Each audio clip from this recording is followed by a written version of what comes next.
Soy el doctor Jorge Castañeda, vicepresidente global del Grupo Tony Buzan y presidente de Buzan Las Américas.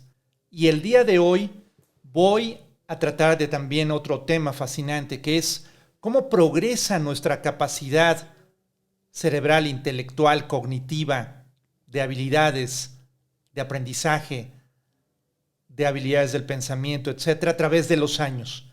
Y cómo podemos asegurar que conforme pasan los años no decrezca esta capacidad, sino al contrario, aumente. Porque estamos viendo que podríamos combinar una capacidad con un potencial alto con más conocimientos y experiencias en la vida. Entonces, esa es una buena combinación. Sin embargo, ¿qué tenemos que hacer para lograrlo? ¿Y qué pasa cuando no lo hacemos? El tema es un activo preciado, nuestro cerebro. Nuestro cerebro que está conectado sistémicamente con todo nuestro cuerpo.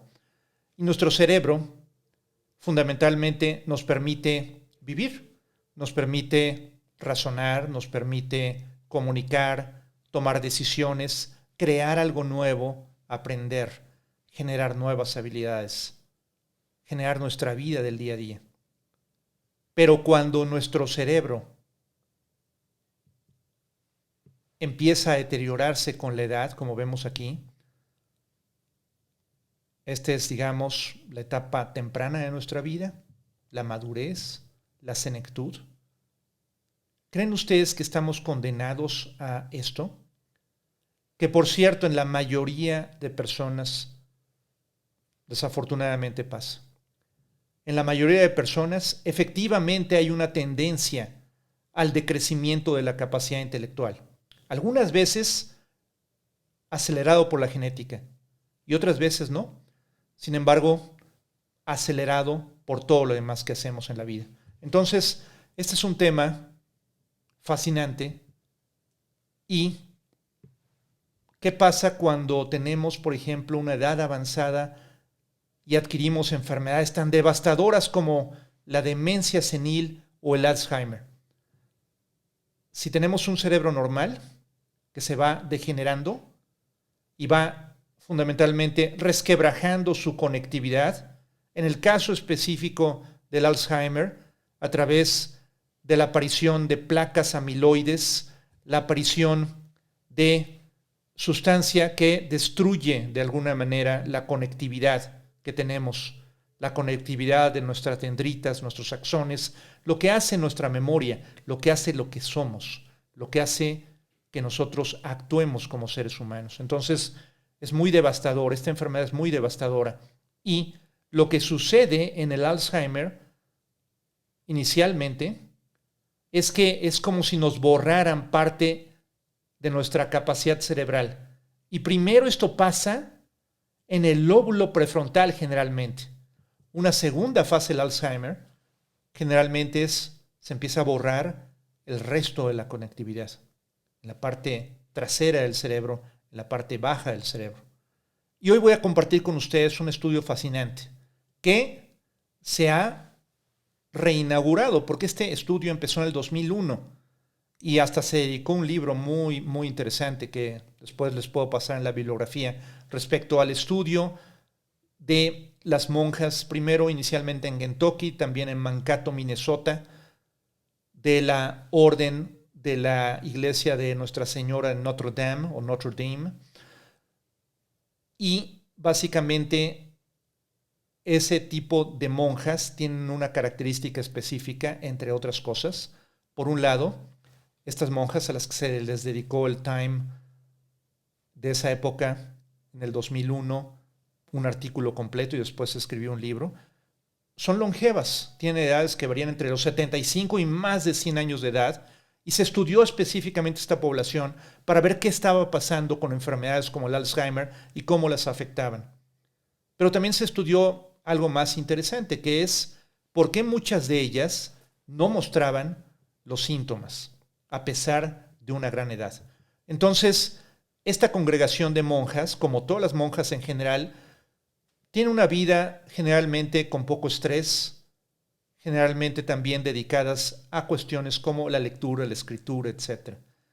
Y la estadística que se recolectó de 678 monjas, que ahora, como les digo, se ha continuado el estudio y se está escribiendo de nuevo o ampliando lo que se ha encontrado. Pero esas 678 monjas que participaron en el estudio inicial y que algunas de ellas todavía viven, tienen edades entre 75 y 107 años de edad, imagínense. Y aquí podemos ver en esta gráfica, en promedio de todas esas monjas, cuántas, a pesar de la alta edad, tenían intacto su cerebro, es decir, parecía como si no hubiera pasado nada, seguían siendo o siguen siendo completamente hábiles en términos de desarrollar memoria, decisiones, etc. O sea, sus habilidades intelectuales intactas, a pesar de la edad. Con problemas de memoria, problemas que podrían después desembocar en una demencia senil o en un Alzheimer, otro porcentaje adicional. Pero si se fijan, más del 50% sin y aproximadamente un 28% con demencia senil o Alzheimer. En otras palabras, un 28% del total, pero el resto, y más del 50, el 55%, aproximadamente 60%, con su capacidad intacta. Y entonces, lo interesante es, ¿qué es lo que arroja este estudio? ¿Qué podemos nosotros entender a través de este estudio respecto a estas monjas, no? Y algo que da luz a por qué muchas de las monjas, a pesar de esta edad, no tienen nada y que en la población completa es muy diferente porque hay un porcentaje mucho mayor de personas con Alzheimer o con demencia senil a determinada edad. ¿Por qué en las monjas no? El estudio concluye algo muy interesante, entre otras conclusiones. Esta parte que están viendo aquí es lo que se llaman los hipocampos. Y estos hipocampos que están en el cerebro medio y que se han estudiado mucho, Eric Kandel, por ejemplo, los estudió a nivel de la plicia, pero se han estudiado al nivel, por ejemplo, de los ratoncitos. Se ha descubierto, por ejemplo, algo interesantísimo. En un área del hipocampo que se llama el giro dentado, todavía, a pesar de la edad, edades de más de 90 años, hay crecimiento neuronal, hay nuevas neuronas, lo que se llama neurogénesis. Por mucho tiempo se consideraba que a través de la edad perdíamos neuronas y que si le dábamos más tóxicos a las neuronas, como beber en exceso o fumar en exceso, etcétera, podíamos todavía perder más neuronas cada vez por unidad de tiempo o cada año. Pero la realidad es de que independientemente que estos agentes exógenos definitivamente toman o generan un problema en nuestro cerebro, por otro lado, si nutrimos bien a nuestro cerebro, y ahora vamos a ver de qué, podemos todavía generar nuevas neuronas y todavía más importante, nueva conectividad. Porque decíamos que tenemos aproximadamente 100,000 millones de neuronas. Pero estas 100,000 millones de neuronas, cada una de ellas se puede comunicar 2,000 o más veces, porque tenemos terminales de dendritas y axones. Los axones conectan con las dendritas y se forma toda esta intrincada red por la cual generamos nuestros pensamientos. Entonces, en ese sentido, lo que está pasando es que, o en este estudio lo que se concluyó es que los hipocampos de aquellas monjitas que no tenían demencia senil y que después dieron permiso de hacer la autopsia de su cerebro, en muchas se encontraron que en otras partes del cerebro ya había rastros de Alzheimer, las placas amiloides, pero en el hipocampo había una riqueza adicional, lo que llamamos, y vamos a explorar un poco más, una reserva neurológica. Y en esta reserva neurológica lo que sucedía es que, a pesar del resquebrajamiento de la conectividad, en términos de la vida del día a día, no había ningún síntoma para ellas. Parecía que tuvieran su cerebro intacto. En otras palabras, el cerebro es tan flexible que nos permite no solamente maximizar su potencial a una edad temprana, que es también parte de la reserva neurológica, sino también que esta reserva neurológica ante problemas potenciales por determinada genética o por determinados comportamientos no sucedan o se retrasen o simplemente no haya los síntomas. Entonces, es algo muy interesante que se descubrió en el estudio. ¿Por qué? Porque los hipocampos son el centro de la formación de las memorias y es el centro de los aprendizajes a nivel cognitivo. Entonces, aquí entra en juego muchísimo lo que llamamos la memoria inteligente. Y la pregunta es, ¿qué podemos hacer entonces para cultivar a nuestro cerebro, regarlo todos los días y que nos permita entonces vivir una vida plena, no importando la edad? Porque esto no es, por ejemplo, para un joven decir, bueno, yo todavía tengo mucho por vivir, no me debo preocupar de esto. No. Entre más pronto es mejor, y no solamente para asegurar que en la vida futura tenga uno una reserva neurológica ante el ataque de enfermedades de este tipo, para que hoy también tengas la capacidad máxima y seas una persona competitiva, indispensable en este siglo, a pesar de toda la complejidad que tenemos actual, y tener bajo esa complejidad la capacidad de desarrollar oportunidades, entre otras cosas. Entonces, veamos desde el punto de vista una fotografía de neuronas. ¿A qué le llamamos este crecimiento dendrítico? Es decir, el crecimiento de estas conexiones, que es fundamental. Cuando somos niños, un infante va desarrollando su conectividad. Tiene por cierto su cerebro muy abierto, es una esponja que absorbe conocimientos, que deberíamos seguir siendo así y que nosotros enseñamos precisamente, parte de nuestra enseñanza es cómo seguir siendo así. Pero conforme crecemos, el adulto va generando nuevas conexiones y va haciendo más rica esas conexiones. Pero el adulto mayor, ¿qué pasa? Hay dos escenarios. El adulto mayor con memoria inteligente, con oxigenación, con capacidad cardiovascular, esto conduce a la sabiduría, porque se combinan dos cosas: un cerebro que sigue produciendo adecuadamente y más conocimientos, más aprendizajes, más formas de resolver. Y eso se traduce en sabiduría. Entonces, la persona gana años, pero no pierde capacidad, sino gana capacidad. Pero por otro lado, ¿qué pasa con el adulto mayor sin estimulación y oxigenación? Es como una segunda niñez, ¿no? El cerebro se hace más pequeño, se empequeñecen sus conexiones, y ante el ataque de una enfermedad como el Alzheimer, o inclusive aunque la persona no esté predispuesta genéticamente a esta enfermedad o a otras como la demencia senil, su cerebro se va atrofiando. Porque si no se desarrolla, lo que no se desarrolla se atrofia. Entonces, al final de esto puede tener un estadio de este tipo, ¿no? El Alzheimer, ¿qué es? Es destrucción de la conectividad. Y al tener menos conectividad del cerebro, obviamente se resquebraja nuestra memoria. Entonces, ¿cuál es la fórmula? Y a través de este estudio con las monjas y otros estudios que se han hecho, y cada vez con más claridad, tenemos 7 factores. 7 factores que inciden en crear esta reserva neurológica. Y lo voy a decir en el orden en que afectan. O sea, del séptimo al primero.